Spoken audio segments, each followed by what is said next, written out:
Everyone would stand for the pledge. Mark, would you like to? I can do that.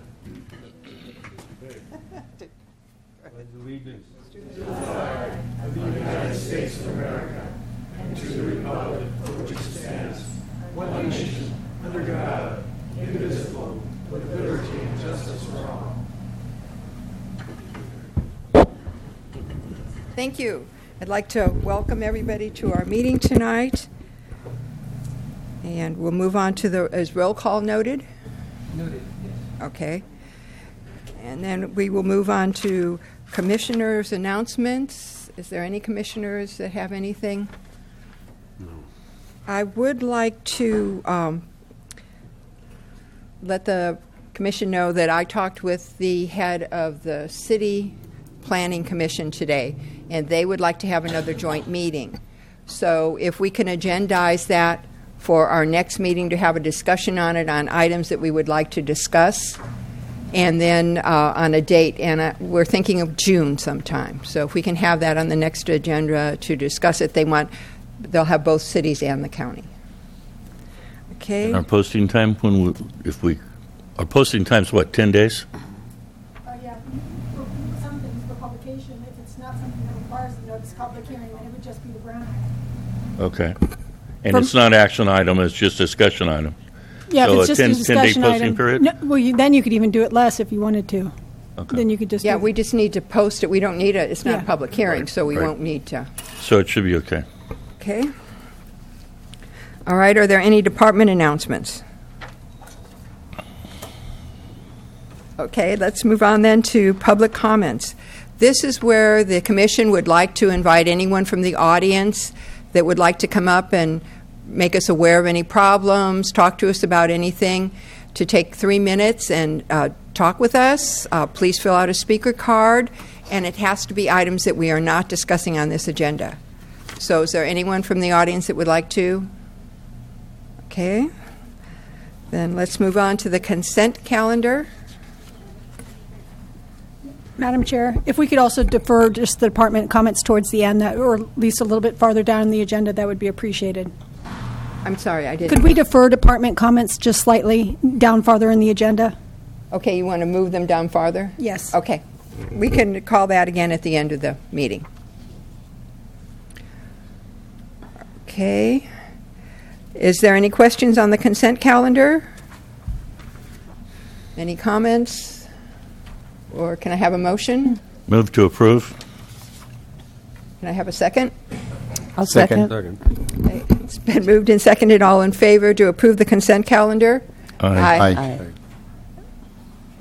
Right. Let's move on then to our public hearings. The first public hearing we have tonight on the Enns Quarry Mine, use permit number 858-02A.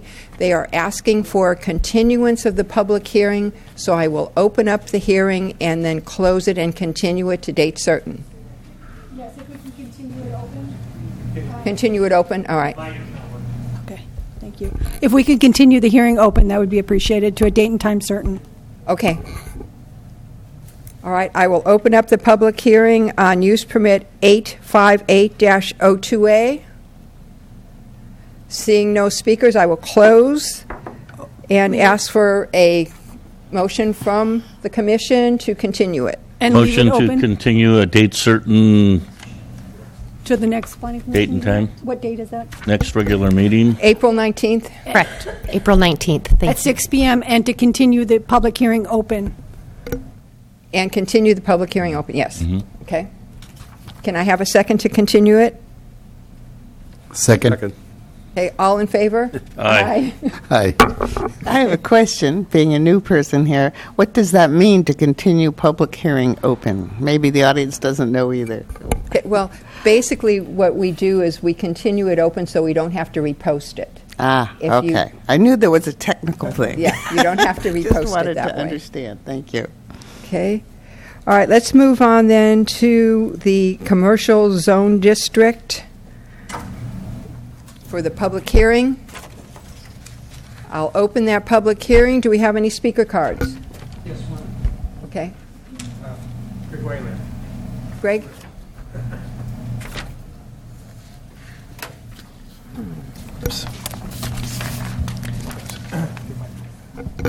Pardon me, Madam Chair. Yes. We would also like to have a short staff presentation on this matter to begin the item, if that's okay with you. All right, we can do that first then. Greg, Thank could you hold up for just a minute? Okay, Shandell.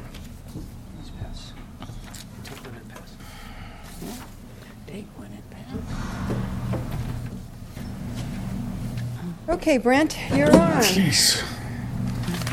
Sorry, Brett. You litter up there. Is this yours? I just didn't want to get it mingled with mine. sorry. That's all right. Good evening, Madam Chair, members of the Commission. This item certainly you will recognize. And we've, since the last meeting, Michael, can you pass those out, please? Since the last meeting, we've made some changes to the proposed text of the code. And then late today, Dan, are you here? No. Okay, Dan DeVries was going to come and make a presentation on this as well. He and I had a conversation this afternoon where he had some ideas he wanted to insert as well. So I'll come back perhaps under the public comment part of the presentation and make those remarks for you so that they'll be on the record for you. But I wanted to draw your attention to the increased robustness of what I would call the legislative intent. We added a number of whereases at the beginning of the ordinance itself to describe the intent of the CR zone, that it is not only for job creation and tax creation within the county, but also for as a draw to the county itself. And so there's a sort of a balance, in fact, a tug of war between those two things.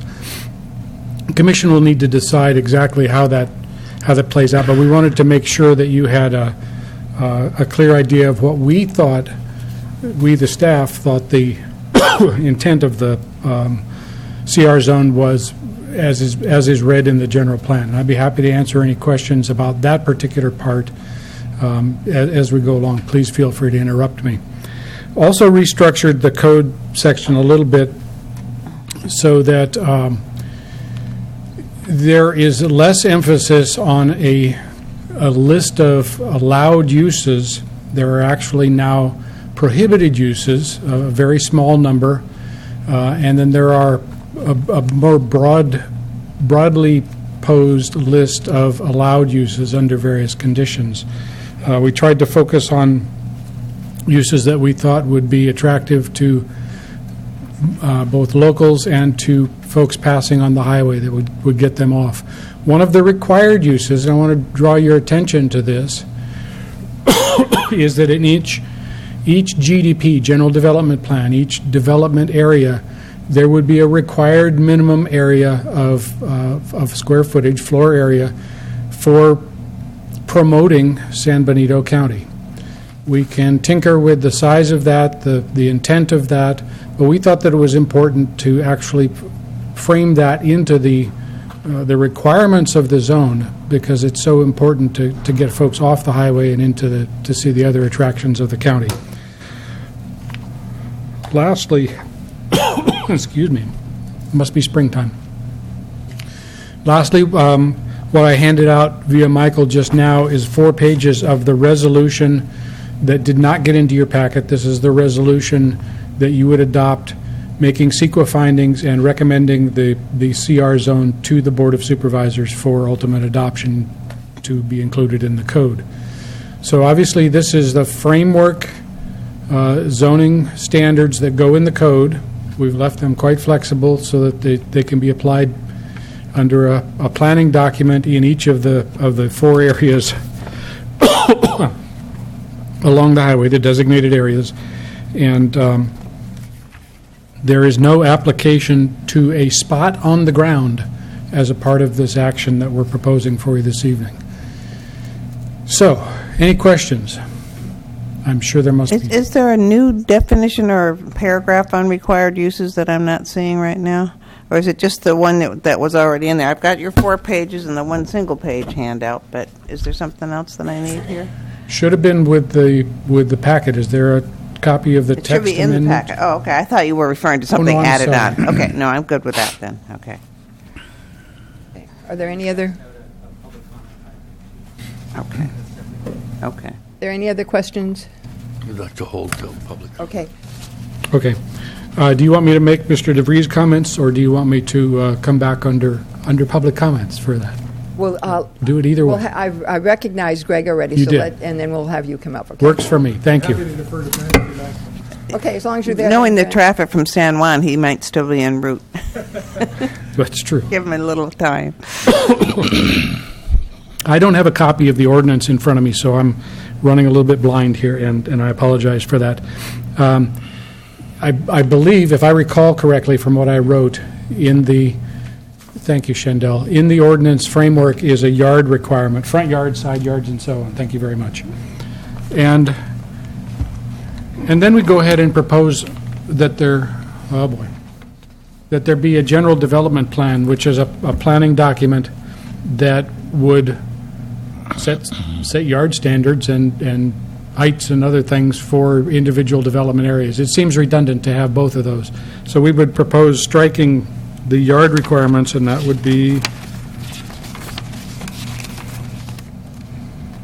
sections 25.15, 110, and 120 from the proposed ordinance. And we can just strike through the text of those and change the title to reserved.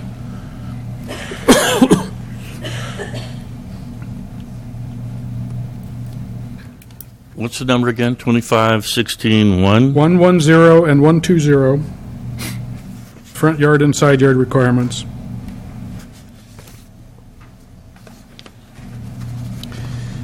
Two other things very quickly. The first is there's some confusion, I guess, or at least room for discussion about signage. We recognize that signage is very important. There has been a proposal in conversation with the development community that there be what I would call extensive signage well in advance of each development property, so that folks have several minutes of thinking time to say, oh, I can get off here and go to a particular use. In conversations with former Commissioner DeVries earlier today, he and I concluded that a better way to handle signage than to put a specific requirement into the ordinance here would be to rely on the sign code and then point prospective developers and property owners to the Caltrans wayfinding system, which works up and has the standard next exit signs up and down the highway throughout the state. And that should cover, that and on-site signs should cover the signage needs. We did not want to get tangled up. We staff very specifically did not want to get tangled up in amending the sign ordinance as a part of the CR regulations here. The sign ordinance has been in place for some time. It works. It's a very controversial and technical sort of document, and I don't think it would be appropriate for the commission or the board of supervisors to burden this particular zone designation with additional sign language. Not sign language, sign regulations. You know what I mean. And finally, evidently, I left out former Commissioner DeVries's intent that there be specific mention of the themes, although we said there should be thematic designations for each of these sites.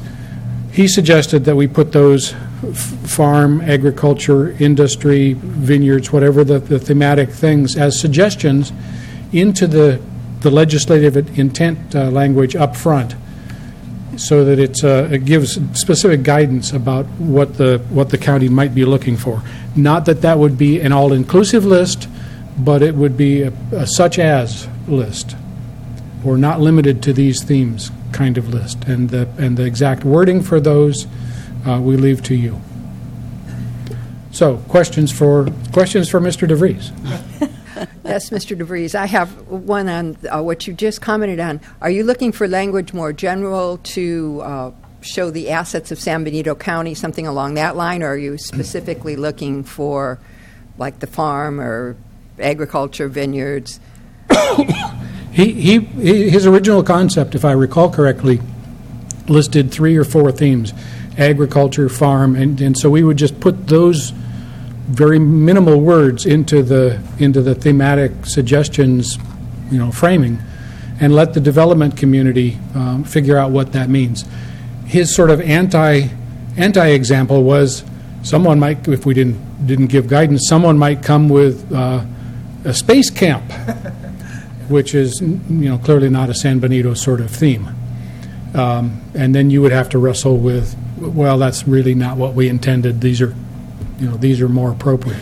So giving guidance up front, again, is a very general guidance. As staff, do you feel that you could handle it just with using wording like enhancing the assets of San Benito County? Rather than specifically saying vineyard or... It was vineyard, farm, and ranch, as I recall. Answering as Mr. DeVries, I would stick with the naming the things.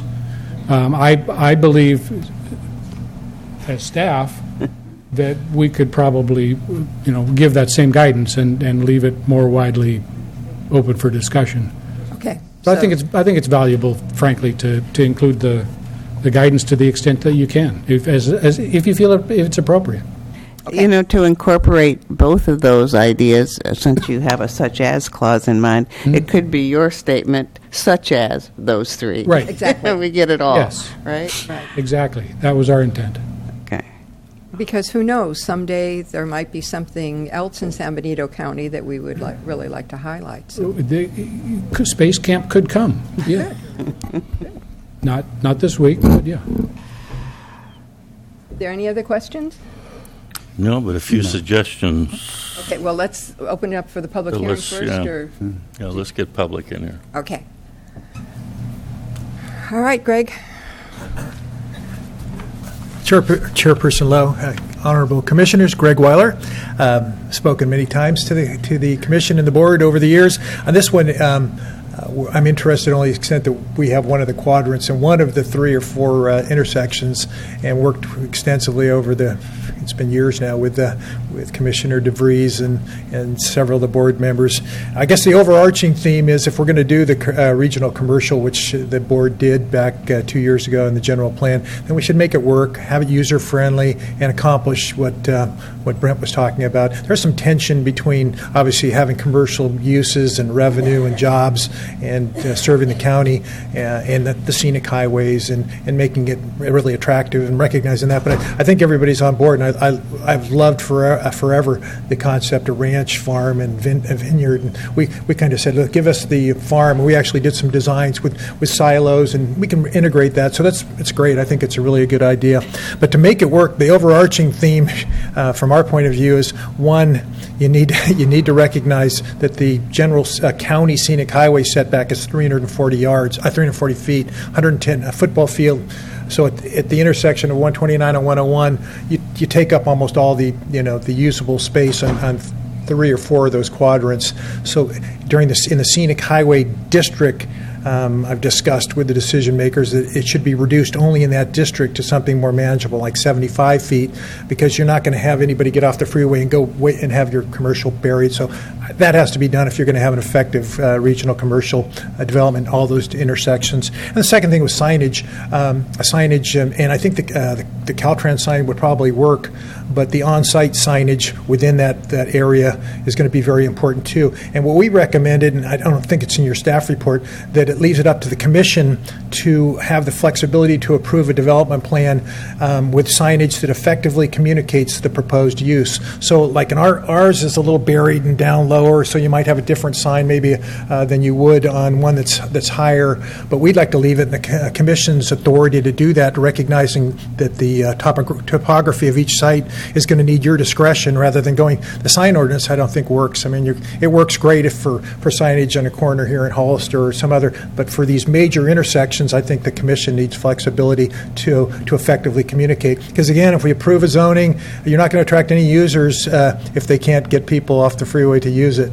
So, a minute or two north, a minute or two south, and whether it's a Caltrans sign makes a lot of sense. I think the last thing, and I reference it in my little handout so you guys can look at it, the logical uses on these freeway commercial sites are not that many. It's going to be fuel and fast food and Starbucks and hotels. And to us, that just seems to be, they should be permitted uses so long as you have the flexibility to impose your architectural control and make it look nice and stuff. So we'd like those things to be moved up from conditional to, because most of the permitted uses in your ordinance right now are there's never going to be a flower shop. They don't even exist. We're not going to have real estate offices at freeway commercial. So I'd suggest moving that around a little bit. And I think the balance are in my comments for you to look at. So I'm happy to answer any questions. We've had a lot of input from potential users, so that's why I'm providing that input to you guys. Thank you. Is there any questions for the speaker?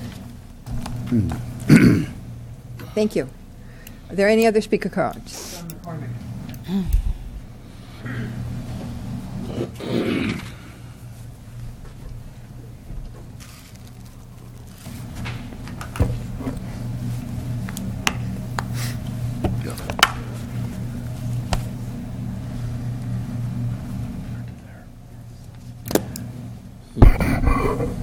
My name is John McCormick. I'm a commercial real estate broker. Oh, I'm sorry. That was quick. I was supposed to hit the reset button. I didn't. Okay, go. I'm a commercial real estate broker, former retailer myself, 23 years. I've been a broker for 30 years. I do a lot of commercial real estate. I've been following this process since you went through the general plan process, and commend the county for identifying sites along Highway 101 that can bring revenue and acknowledgement that there's a community here. And many of the retailers that I've talked to who were here, in fact, 2 weeks ago at the Monterey County ICSC, International Council of Shopping Centers, one of them drove by here and said, gee, I didn't even know there was even a San Benito County. So my point is, I'd like to get to some details here. I find, and you already modified this, so maybe some of these points are wrong or have been corrected, but this seems to be a document that wants to throw a lot of hurdles at developers. It's difficult to find developers that want to be in rural areas, no less in San Benito County. They all want to go to really high population areas. So in the first paragraph here, 2515.060, you talk about faux replicas produced with inferior materials will not be permitted. That's language that's is offensive, and basically you're saying the developers always do crappy work. And this could be just handled in your design review rather than say that blatantly. Then the second issue here in that same paragraph is regarding signage. We all drive up and down 101 here, and all the big power centers north of us have large pylon signs on site. You don't have that kind of exposure here in the county. You don't have, I don't believe you're having the sign ordinance. And many places along 101 are in curvy locations where you can't see and you can't get close enough to the highway to actually have a sign. But between your setbacks and the sign approval, you really need to be able to get a pylon sign to get people off the road. Otherwise, boom, they're gone, and you won't see them. Other concerns I have, maybe it's been corrected, but in permitted uses, there's nothing here. Listing specific uses even further in the document is just sort of arbitrary in that those things are hangers-on from previous documents. You just want retail, you want fast food, you want hotels, you want offices, you want a mix of different people. You've been on highways. That's the kind of things. I got lots more to tell you. You're restricting supermarkets. A supermarket in that part of town at 25,000 square feet might be appropriate, but that seems wrong. You need gas stations immediately on the list. You need promoting San Benito County. We did that over in San Juan Bautista, where we put a little vestibule in a gas station that the city of San Juan Bautista really thought was a good idea, and it didn't cost a lot. Hotels. You'll eventually, with a large-scale project, which many of these should be, because they're going to be 10, 15 acres, you go through a development agreement anyway.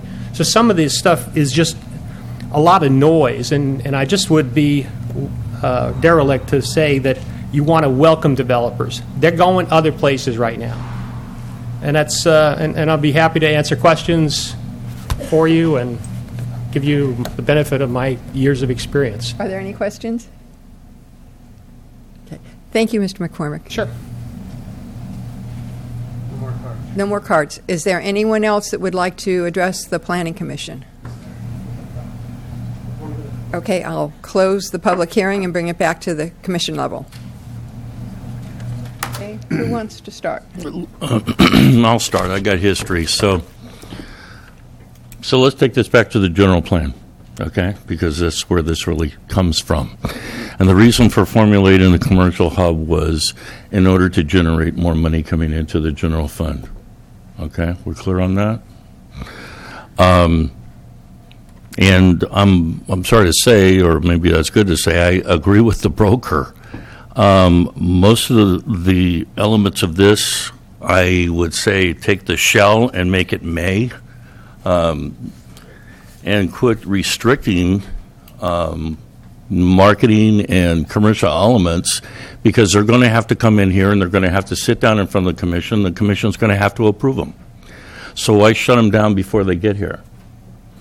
The general commercial hubs were in specific areas too, and each area is specific to itself.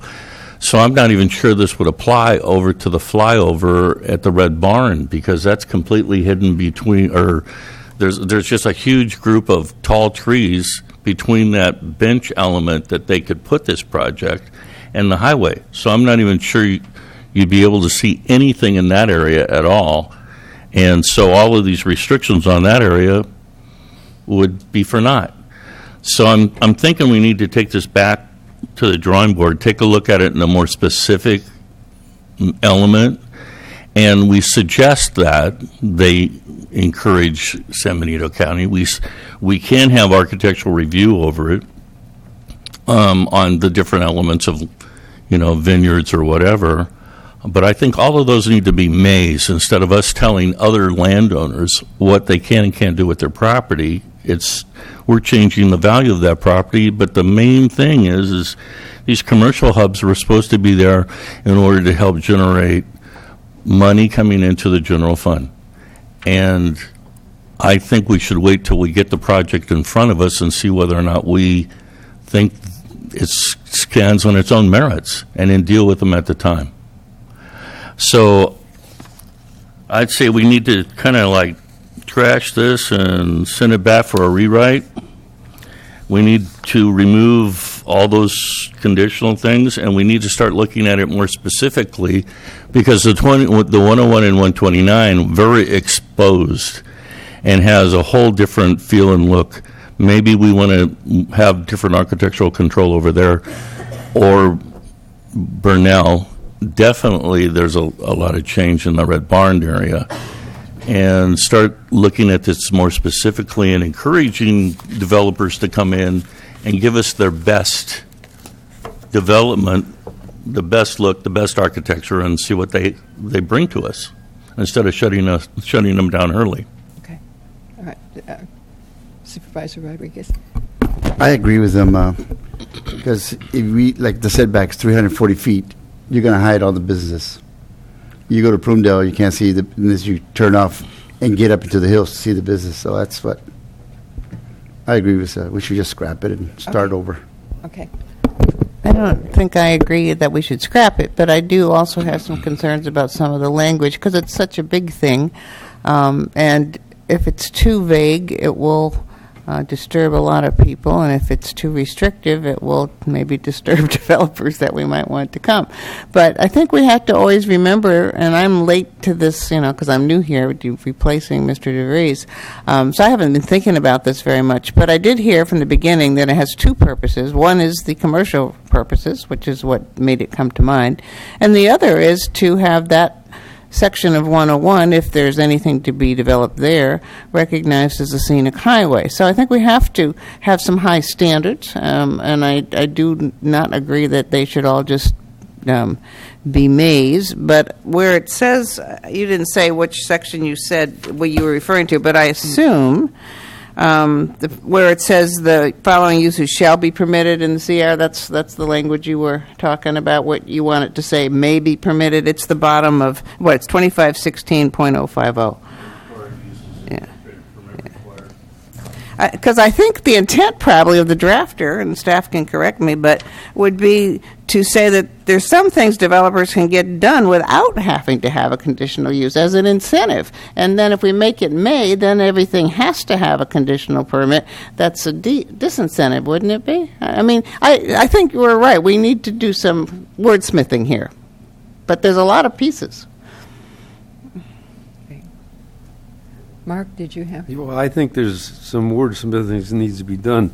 Perhaps in the setback thing, and maybe it should be looked at real closely and going out there and taking signs or whatever, and maybe the setbacks in each one of the locations could be different or need to be different in terms of exposure. That's true. Right. Wasn't there something that we had tonight also that talked about this is not a state scenic highway, so that the setbacks don't have to be the 340? There could be a shorter thing. Did anybody in staff do that? Yes. Could you come and explain that to us? Thank you. Yes, Shandell Clark, principal planner. That came in form of a memo from the actual proponent of the zone change. They highlighted that fact that this is not, this area that we are speaking of with regards to their potential proposal is not officially designated as a state scenic highway.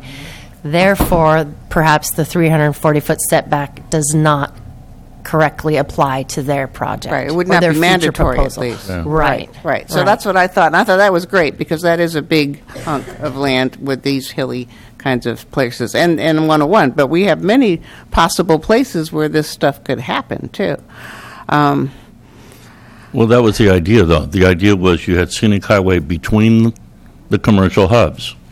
And so basically by designating that scenic highway, or us going in and trying to do that, basically is saying this element or this stretch of road is not open to commercial.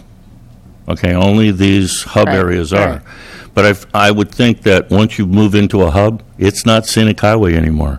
And so the scenic highway setbacks, signage, and everything else would have to be different, because you're not in scenic highway, and they have specific rules. I think Mark's suggestion is not a bad one, which is we do some wordsmithing, but we also make a trip out to some of these sites, or get somebody, better yet, to take some good photographs for us, or some videos of potential sites, so that we get a clearer feeling. I don't have a real good feeling of what 50 versus 100 feet is. I don't, especially when you put roads and hills in there. Mm-hmm. And I think this can be a really positive thing for San Benito County. On both the scenic highway to recognize the beauty of the county, and also for the commercial incentive, but only if we do it right. And there's going to be a lot of people who live in those areas who are going to have some different opinions, and we're going to hear about it. And so I assume we'll have other public hearings. Being one of those people that lives right off 101, I will acknowledge right now that I'm very positive about the idea, but I'm going to be real careful about what I think should happen.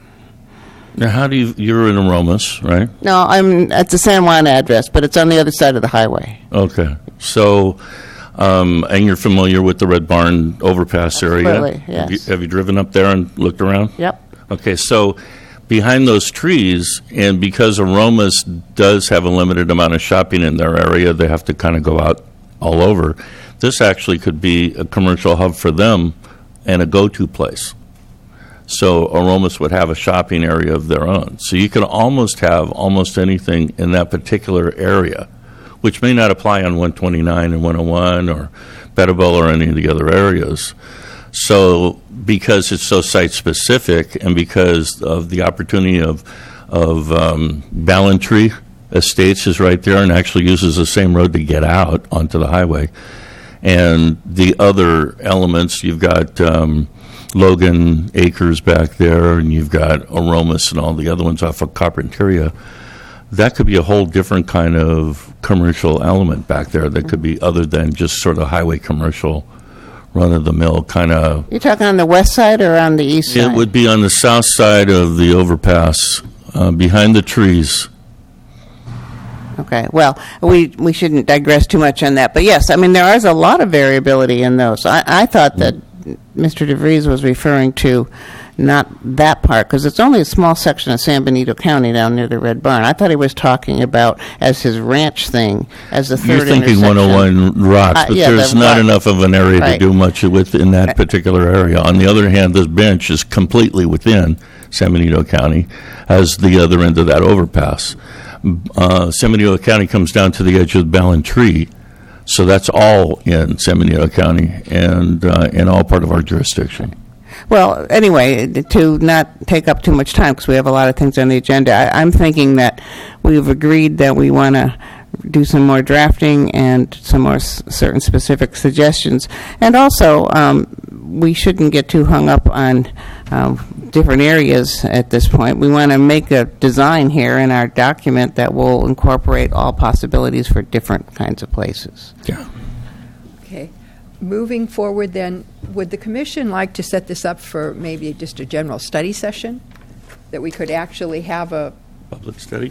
a definite That's a discussion on it, and then hammer some of these items. We don't want to send it back to staff and just this general, take all this and do something with it. We really need to hammer this out a little bit more. I was think. going to ask if you ever had study groups, and I think that would be great, because this is really the subject that would mandate that, I think, to get Yeah, it right. Because we want to do this right, and we want to make it flexible for the development community, but we also have some ideas that we really want to see incorporated into it. So the way we put that together and wordsmithing is important. How much notice, is this a private thing then with just staff and us, or is this people No, can it would- come and hear it? No, it would be an actual hearing. A public hearing? Not a public hearing, but Oh. people would obviously be invited and could give us Okay. their input. Yeah. So I think we should do that with enough notice, including, hopefully, to the extent that we have any kind of news coverage in the county anymore, that we give the public an opportunity to know that this is something they might want to show up for. So are you suggesting like a weekend special study thing? Because that's when when the public's around. Saturday or like- Sunday? Yeah, they Um, do notice in the paper, I guess. Staff, how could you put something together maybe for a weekend or an evening?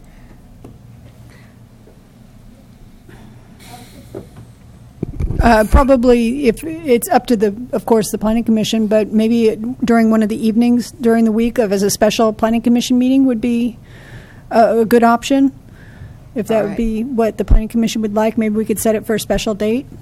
We could do that, or do we have a planning commission meeting coming up that we know of in the next couple months that is a light meeting, and we could incorporate it? Thus far, the only meeting I have items scheduled for is April. That's as far out as I have. Okay. And that's a full meeting? Not yet. Okay. Well, how does the planning commission feel about if we have, a short meeting and then go ahead and have this discussion at the end of the meeting, or have a special meeting? I'd rather do it in one fell swoop, as long as we keep the agenda down a little bit for anything other than necessaries for that particular meeting. And also, do enough, if we're talking April, we got a month for notice, I guess that would be sufficient. Yeah. Is that doable? Shandell Clark. Through the chair, doable, yes. Stressful, yes. Just because I would really, really like the time to reach out to all of the stakeholders to make sure that the message gets out there. With the way that our cutoff period is for our noticing and our distributing in the newspaper, and the way all those timelines are, we have to notify folks 3 weeks ahead of time of the meeting, as far as the newspaper and county council and whomever else. So Coming do from you want- staff, May would be wonderful. All right. That would give us the time to really speak with the proponents and the stakeholders and get the word out there, in the media, and on our website, et cetera. All right, and then that way you can control the agenda, too. You'd have, Yes, Okay. absolutely. okay, is Thank that you. how the commission? Yeah, I hate to keep putting it off, but that really makes a lot more sense to get it right and have enough time Okay. to prepare. Can I have a motion to that effect, then? So move. Okay. To May, right? May regular meeting at the end of the agenda, so the commuters can get home and still make it over here. Okay, can I, a second? Yep, second. Okay, all in favor? Aye. Aye. Okay. Then let's move on to tentative subdivision map, 07-75B. Staff, who is, Michael, are you taking this one? Okay.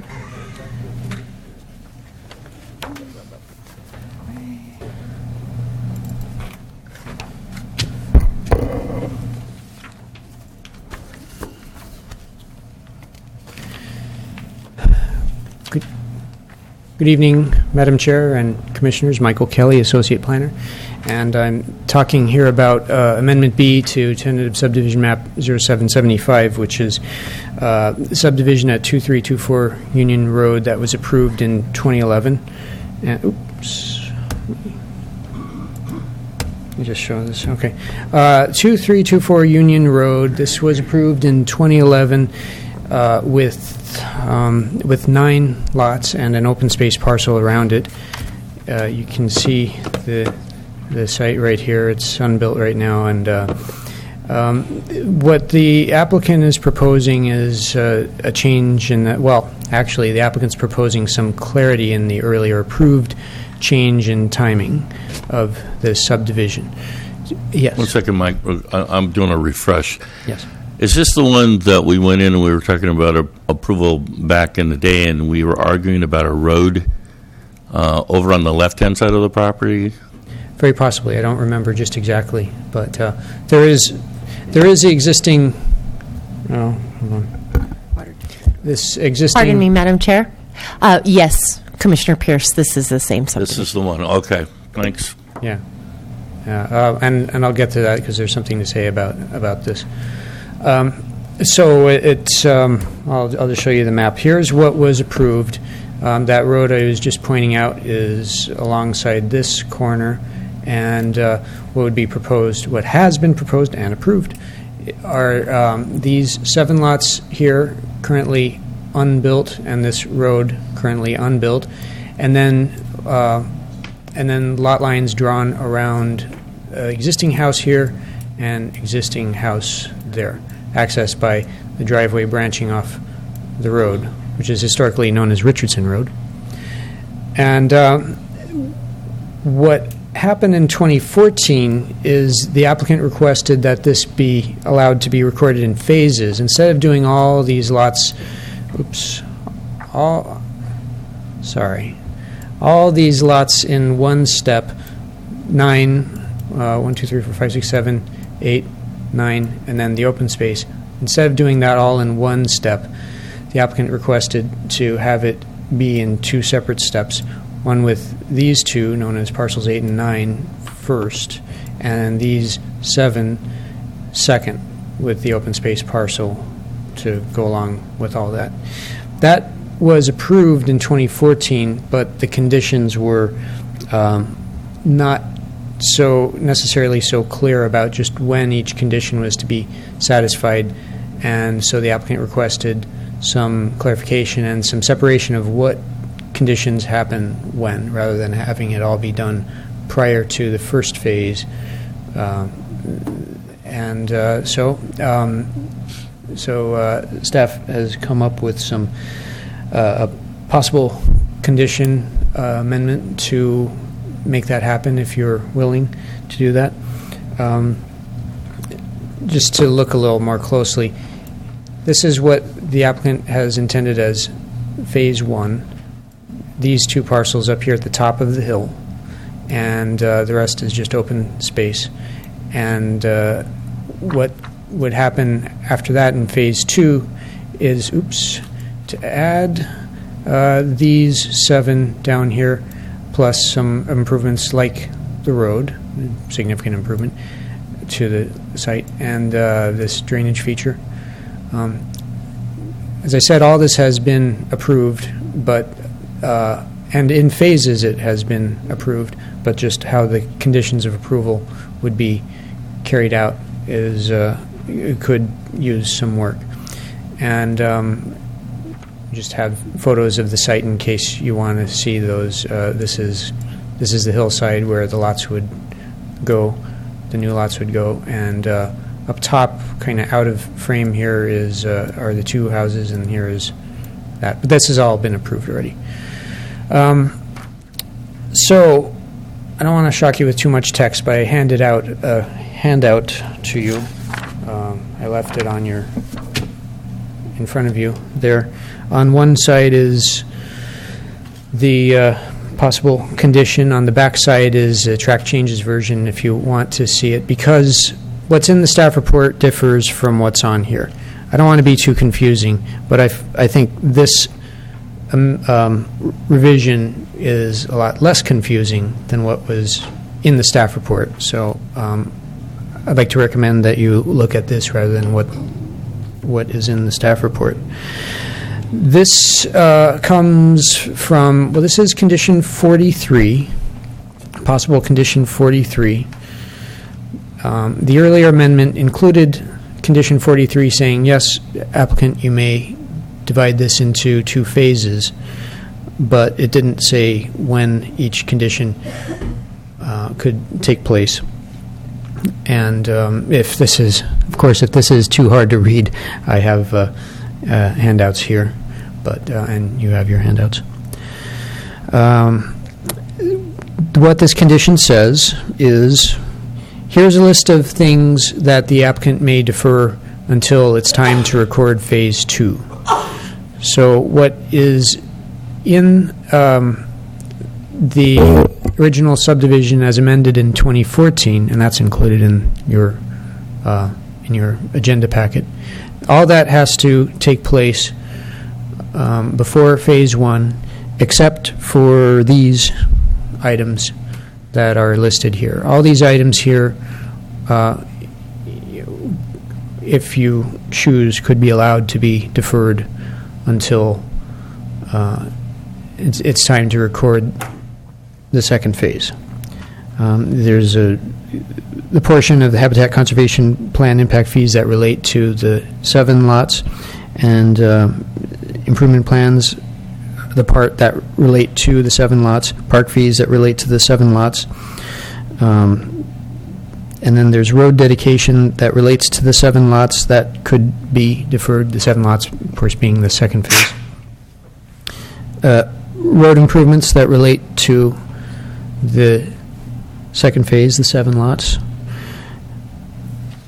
Improvements, warranty, security, shared water distribution system, mosquito control, drainage and erosion control improvements, all those that relate to this 7 lots of Phase 2 could be deferred if you choose. And that's what was in the staff report, except there are 2 changes from what was in the staff report. Staff discussed this and decided this was appropriate, or we felt this was appropriate, and that is a change to the road improvements one, and it was condition 18A only. I think it was 18A. One of those 2 was not included in the earlier version. Now both of those are included. And then also added here is an access easement for the lots at the top of the hill, because the map that was submitted omitted access to one of the lots at the top of the hill, and this would clarify that. So this would allow for access to the 2 lots at the top of the hill before Phase 2 can happen. And I can go back to the illustration if you like to further, illustrate this. So staff would recommend approval of this Amendment B to the tentative subdivision map with the amended condition 43 of approval that's in front of you. And I can take questions if you have any questions and discuss further. Thank you, Michael. Welcome.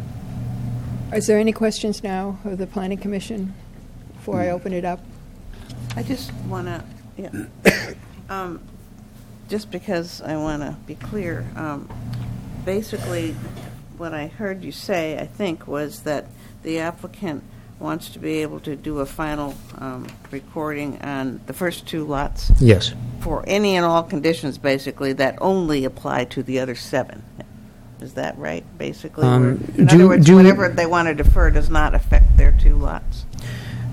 Do what's necessary for the first 2 lots first, and then do what's necessary for the other 7 lots later. But is there overlap in those things? Is there something necessary for the 7 that also will impact the first 2? Like the open space? Well, whatever is not listed here in this amended condition, this draft amended condition, staff feels is necessary for the whole subdivision, whether it's just the 2 lots or all 9 lots plus the open space. Okay, so you guys have separated that. Yeah, yeah. What's listed in this amended condition 43 draft is what staff feels is not strictly necessary for the first phase, for the first 2 lots, but needs to happen prior to the completed subdivision. All right, then I'll open up the public hearing. Do we have any speaker cards, Michael? No speaker cards for this. Okay. And first, and then.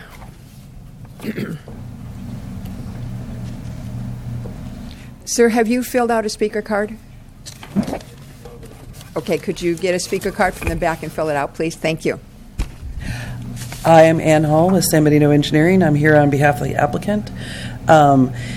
Those of you who've been on the commission for a while may remember this. As Michael said, it's been before the commission a couple times. And the last time, the phasing, doing it in 2 phases was approved. However, we found when we went to go to compliance that partly due to changes in staff and changes of interpretation, we needed to clarify what was phase 1 and what was phase 2 and what had to be done before we can final the map. So working with staff, I think we've got that all ironed out. I believe we're on the same page. Essentially what you have is you have 2 existing homes, permitted homes with a driveway that's all functional. And then remainder of the subdivision would be new lots and new homes and new roads. This would just allow those 2 existing homes to be on their separate parcel, in large part because the ability to go forward with the remainder of the improvements requires financing. And you cannot get financing on a 50-acre piece of property with 2 homes on it. By getting those properties, those homes on their own property, those can be now used for financing to finance the remainder of the project. But over time, it's become obvious that what they had didn't really work to allow them to move forward with the project. So by phasing it, they'll be able to do that. So that's the real intent here, not so much to just get the 2 homes on their own property, but to allow the rest of the project to proceed. So the majority of the construction and everything is associated with the new homes. They're willing to pay whatever proportionality of fees and dedications, and we're in agreement with staff on these conditions that they've set forward with you tonight. Do you have any questions for me? Any questions? So they agreed to all the conditions set forth by the county? Right, the amended ones that Michael gave you here at the meeting, yes. Okay. All right. Anything Ann? Just a quick one for Ann. And everything is compliant to the current general plan? I don't believe that there's been any change in that. Yeah, because you predated that. I was the only one on the commission when this happened. No, this. So, yeah. Okay, that's good. I get it. Thank you. Okay. Okay.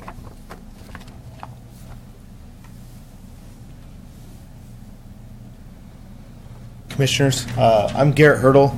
If you could go back a couple of slides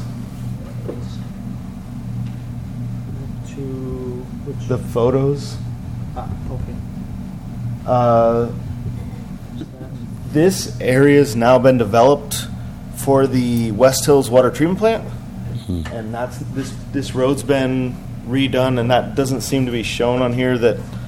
And I just want to make sure that the road improvement stuff includes the access and the easements and stuff for the West Hills treatment plant. That's my only comment. Okay. Michael, do you have a answer to that question?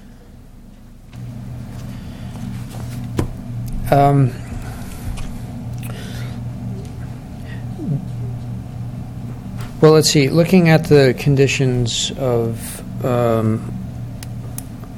approval, what is in the conditions? Can you take us back to the map, too? Yes. There we are. I don't know that the conditions of approval in the project necessarily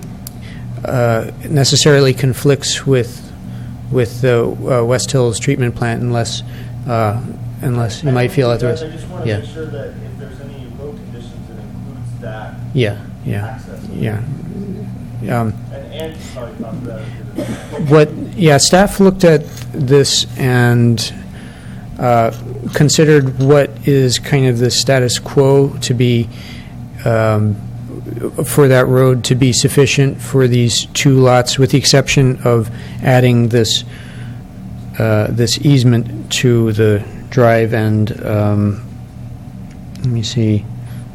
And I believe there is a dedication condition in the original. I'd have to pull out the staff report, but a dedication condition in the original relating to that stretch of road. Okay. Thank you, Michael. Ann, did you have something to add? Or Just to clarify, actually, at the time when this was originally approved, there was a lot of question about the status of Richardson Road. So Richardson Road was not used as part of this subdivision. You can see the road that's proposed is on the other side of the property. And so there was actually no condition to dedicate or improve Richardson Road because it was not being used for purpose of the subdivision to access the new lots. Now, subsequent to all that original approval, the owners have given an easement for use by Sunny Slope and the Water District, and that road has been improved as part of their project, but it's not being used as the road to access this subdivision. It's used for access to the water treatment plant and the two existing homes. And it's not, there's a lot of stuff on this map, but you can see the easement is shown on what would be the top edge, looking at that map you see there. But it's not part of it's shown on there, it's reflected, but it's not actually being used as part of the subdivision. So it wasn't a conditioned, we're not going to make any changes to that road or add traffic to that road. And that was, I think, the preference of the Water District as well in discussions over time. So, and for clarification, that's the dotted line? Yes. Along the upper border, right? Yes. And that easement reflects the one that was put with the Water District during the construction of the water treatment plant. And the easement allows access to the water company, but is there anything at all mentioned about maintenance of that road by the water company or anyone else? That's covered under the easement with the water company, but it's not being used for the new homes or any of the new construction. Yeah, it's not part of the subdivision. It's not a part of the separate subdivision. agreement. Exactly. Right. Okay. Okay. okay. No more speaker cards on this. I might just mention that those were old images that I used from back when it was originally subdivided, so I didn't provide. Sorry for not providing newer images of the site, but those were useful and available, so I included those. Okay, thank you, Michael. Is there anyone else that would like to address the Planning Commission on this item? All right, I will close the public hearing and bring it back to the Planning Commission. Are there any questions or comments from any of the commissioners? Okay, are we ready to move forward then with the motion? All right. I'll make a motion that we approve TSM 07-75 final subdivision map as amended by TSM 075A and TSM 07-75B in two phases. Okay. And the conditions set forth by the county? And adopt said findings and amended conditions. Yes. Amended conditions staff as report. as presented at the here as number opposed 43. to in the staff report. And I'll second that with the staff conditions. Okay, all in favor? Aye. Opposed? So ordered. All right, then let's move on to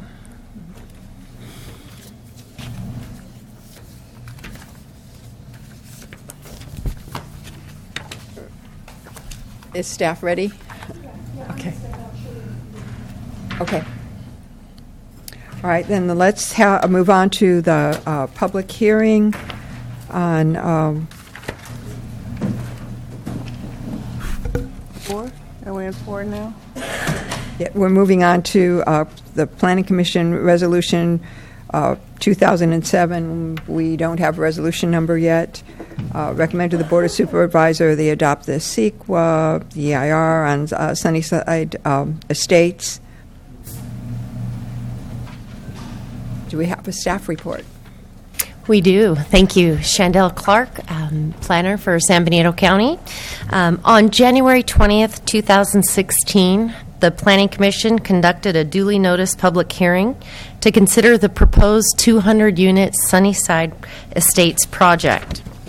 Shortly thereafter, in May 2016, the Planning Commission approved the project applicant's request for a vesting tentative subdivision map, TSM number 14-91 for the project. The project applicant now is seeking county approval of a development agreement which would vest rights to develop the project as envisioned by those entitlements and otherwise specify certain rights and obligations of the party thereto. To that end, the Planning Commission is being requested to review, consider, and adopt the resolution regarding approval of this development agreement, which has been negotiated amongst the parties involved. As detailed more fully therein, the development agreement would obligate the owners, as that term is defined in the development agreement, to provide provide specified public benefits to the county beyond those that could otherwise be imposed via conditions of approval or project's mitigation measures. It also further clarifies certain of the owner's obligations initially set forth in the conditions of approval, which would facilitate the effective enforcement of said conditions and the efficient implementation of project approvals. Because this development agreement was drafted and negotiated and finalized by council, planning staff is now going to defer the rest of the presentation to council and contract council. Thank you. Thank you. I do have a question. Do we have a number for this 2017 dash what? For the record? I would have to defer to staff on what the next number coming up in the regular cycle would be. It's going to be pretty hard to make a motion on something that doesn't exist.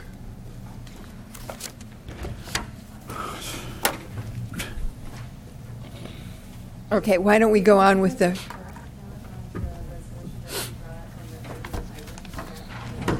No, there's no numbers on anything. Through the chair, I will check with staff in the back. Yeah, if you will... Just clarification, can we make a motion on this and just in some way name it so there's clarity without the number? Well, why don't we go ahead and move forward right now, and then Okay. when we're ready for a motion, we can make that decision.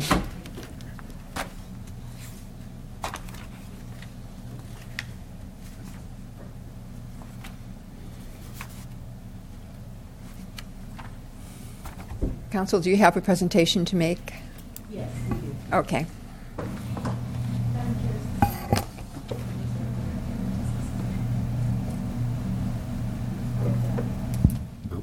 Not so much. How's that? That's much better. Good evening, Madam Chair.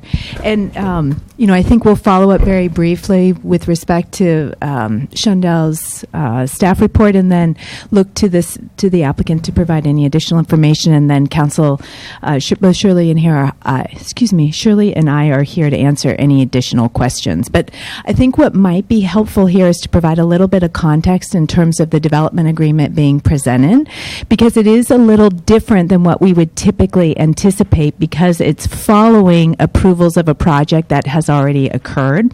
And really what this development agreement is intended to achieve is basically to memorialize the project that was already approved. So it's not changing any key features of the project that was already before you this last year. So it does memorialize the rights vested under that project, and it also clarifies certain of the conditions of approval that were imposed on that project. There are a couple of benefits to this development agreement from the county's perspective that we think it might be useful to share right now.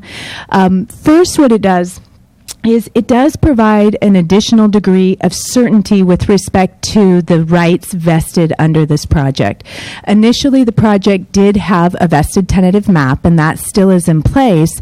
However, this development agreement actually vests rights to develop for a period of 15 years, which enables the developer to deal with market constraints that may occur, as we all understand. From a degree of certainty perspective, that's helpful, I think, to both parties. The second thing this does is it helps clarify certain, excuse me, I have a cold today, so I'm struggling a little bit to speak. It clarifies the language of certain conditions to help ensure that we all understand what the obligations actually are, which can be helpful in terms of implementing a condition and avoiding problems. I'm going through my notes here quickly. Two other things it does. It's going to help ensure a stronger degree of enforceability. Certain of the conditions were voluntarily agreed to by the applicant and imposed as conditions. Through a development agreement, the county has a greater ability to enforce those conditions moving forward, which is helpful. Finally, the development agreement did enable the county to require the applicant through negotiations to provide some additional benefits beyond which were already associated with the project.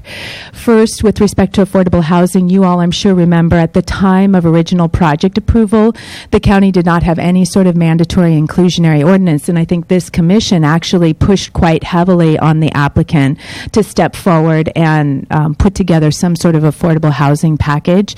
The applicant did so via an in-lieu fee. It would be paying on a per unit basis. This development agreement helps to ensure that even if the project isn't fully built out, that the county gets the benefit of the entire $900,000, and also ensures that payment happens within 5 years of the issuance of the first building permit.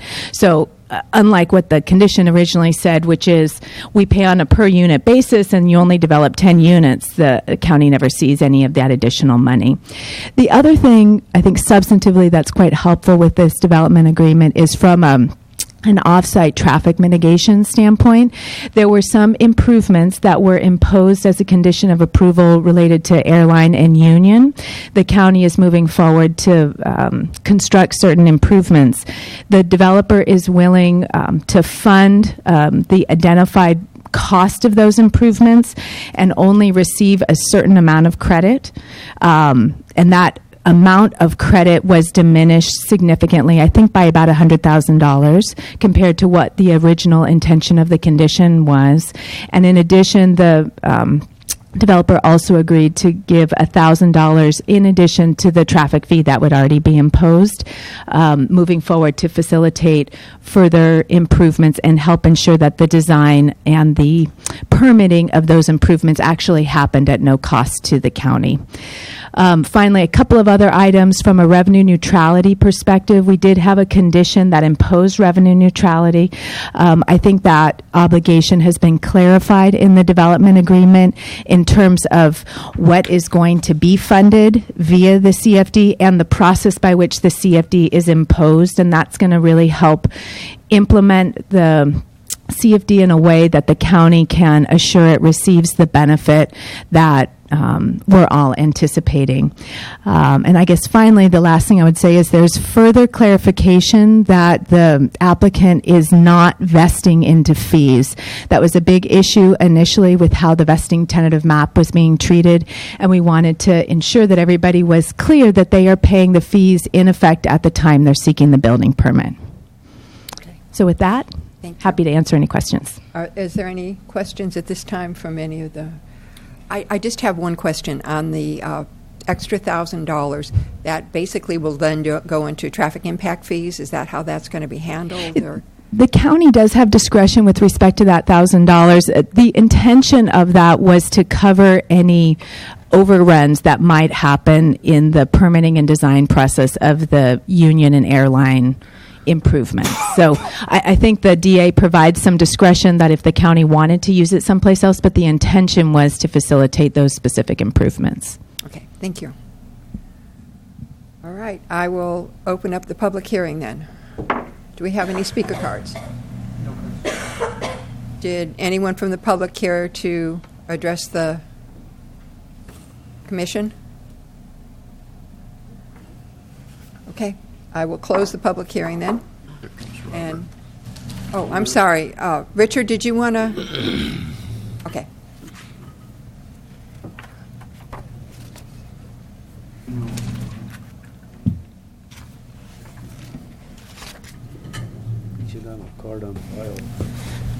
Thank you. I'm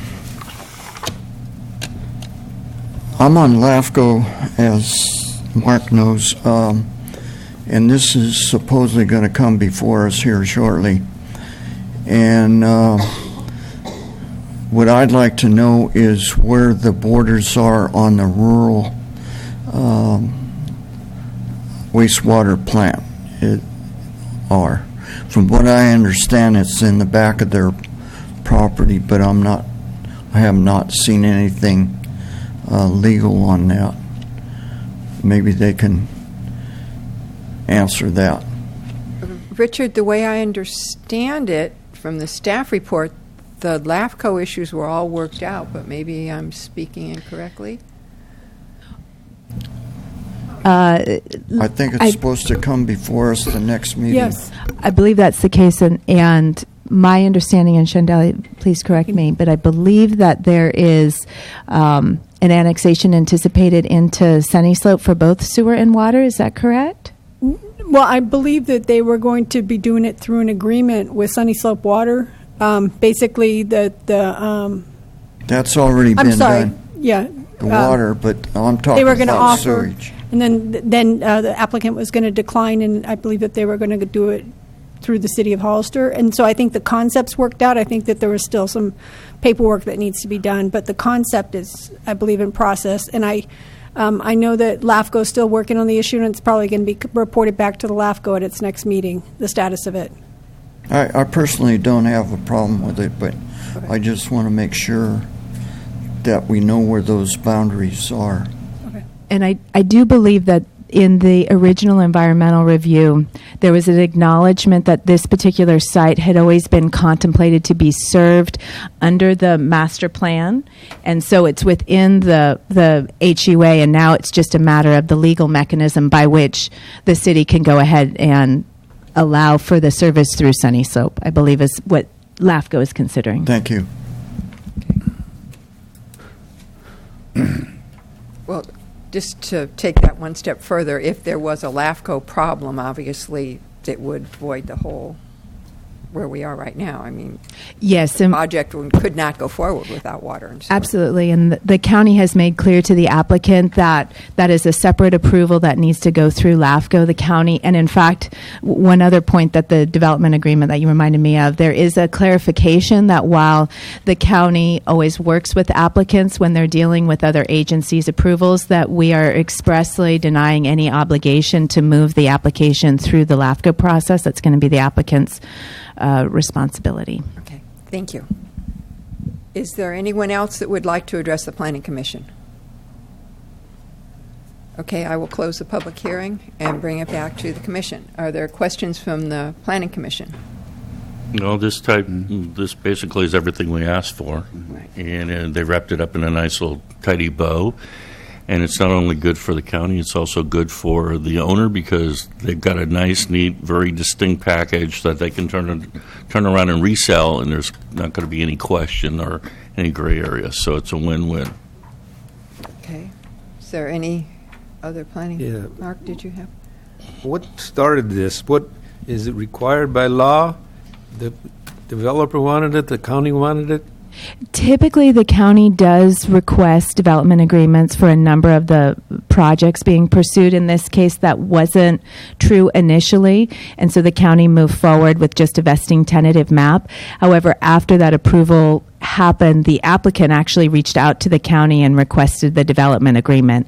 And so as part of those negotiations, it was important from the county's perspective to ensure that this development agreement brought additional benefits to the county. But there was added conditions after approval.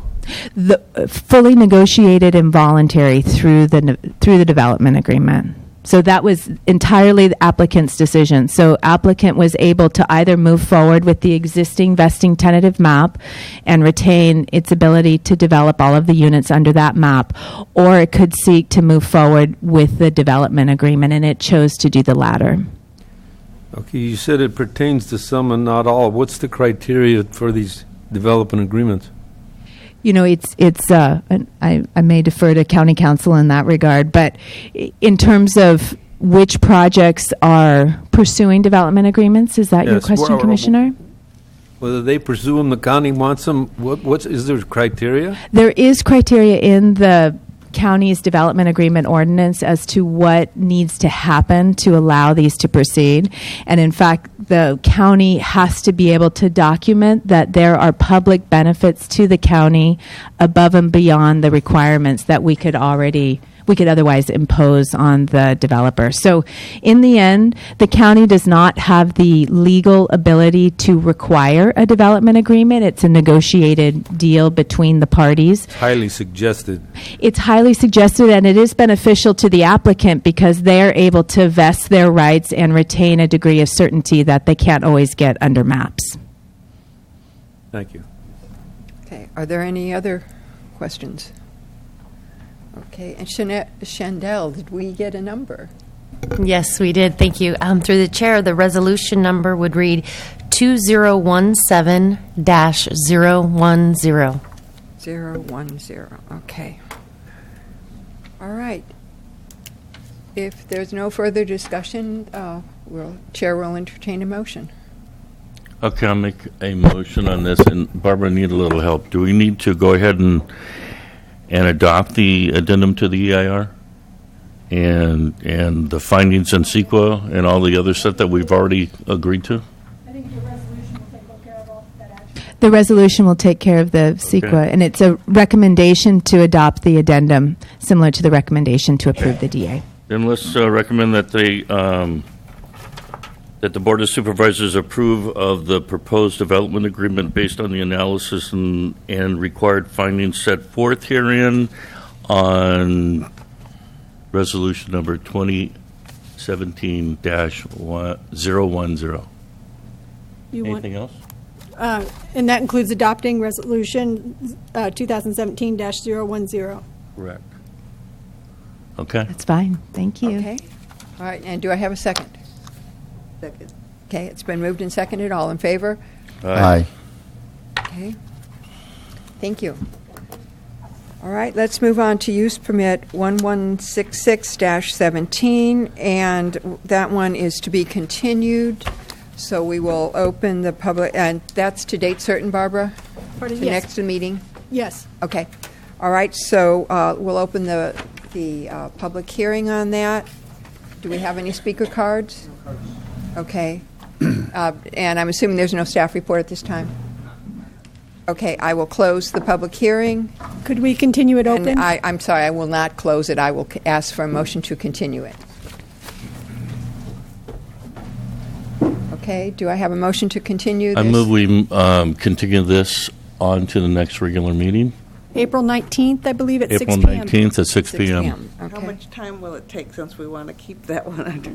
Oh, no, it went to May. That's right. Sorry. Okay. Second tonight. Okay. All in favor? Aye.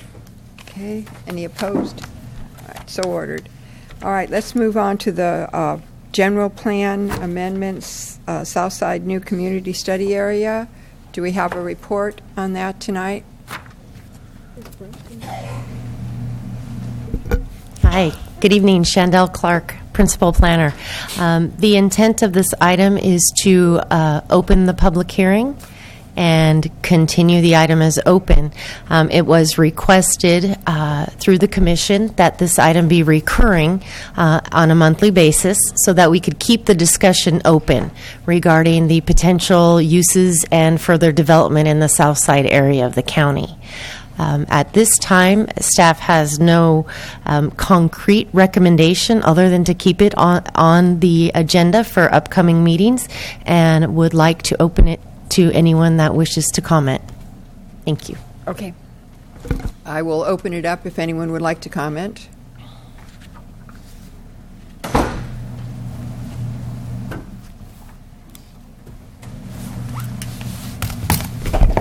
Gary. Good evening, Madam Chair, members of the Commission. Gary Coates here on behalf of the Southside Road Stakeholders Group. I wanted to give you verbally an update as to where we are in the process. We have completed our meetings with the school district, with the city of Hollister, with Sunny Slope, and also with Parks. So we've completed all of our issues to prepare the necessary MOU. We're waiting for a report that is being reviewed by your county staff right now, a peer review, third-party peer review, which is a geologic report that deals with the locational fault that goes through basically whether it does or does not go through the Fay property, which is running there parallel to Sunny Slope, or excuse me, Southside Road, coming through where Enterprise is the intersection. If it is there, it will affect what we do in our final MOU. If it is not there, it will then also affect what the uses are and what we do. Example of school district future site, which we've discussed, will have to be moved if there is a fault line there, because we cannot have it close to that fault line. So we're kind of in a holding pattern. I know staff is doing the work on it. They've got their consultant that is reviewing that. As soon as we do, we're then ready to wrap up the item with a draft proposal. It'll go to your staff for their review, then to the, I would like to then do a meeting, which would be a public meeting, a workshop meeting, to present the entire thing, to get comment for the commission, and then it'll come to your body for action. So I'm happy to answer any questions. We're supportive of your staff to recommend continuance. We are very still engaged. We've had one change of ownership, as I mentioned to you, but it did not stop the property owners. The property owners stepped in place of that person and are paying the bill to continue it on. So everyone is still on board with the program. Right. Is there any questions from anyone? Okay. Thank you, Gary. Thank you. Okay. Is there anyone else that would like to speak on this matter?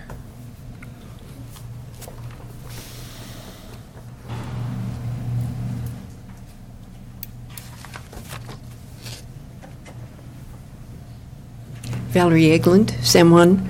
I was wondering, Mr. Coates indicated that all the processes had been gone through with Parks and being on the Parks Commission. It has not come through the Parks Commission. And so outside of it being in discussion in these chambers previously, I don't know of it going through that process. Thank you. Thank you.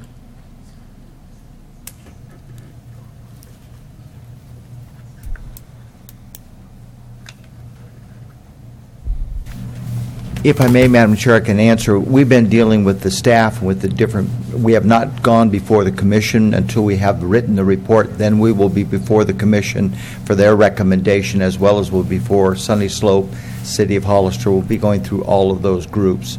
So we have not gotten, she is absolutely correct, we've not gotten to the commission, but we're not bypassing them. We're just trying to finalize it and then get it to them once we have this other information. Thank you, Gary. You're welcome. Gary, an add-on on that too, and for you, Park Commissioner, it's part of the general plan. Yes. That developments will actually come to parks, so it's in the general plan that will happen. Thank you. Yes. Would anyone else care to address the commission? Seeing none, we will continue this item unless there's something from any of the planning commissioners that would like further discussion. We can just continue this item to next month? Yeah. Okay, can I have a motion? Motion to continue this community study area item onto the next regular meeting at 6 p.m. April 19th. April 19th. April 19th. I'll get it. Okay, do I have a second? Second. Okay, it's been moved and seconded. All in favor? Aye. Aye. Opposed? So ordered. Okay, then we will go back to department head announcements.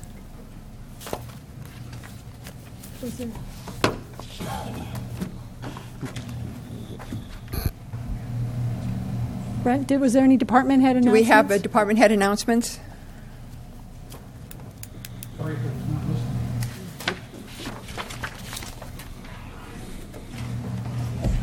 I didn't realize we were at the end of the agenda.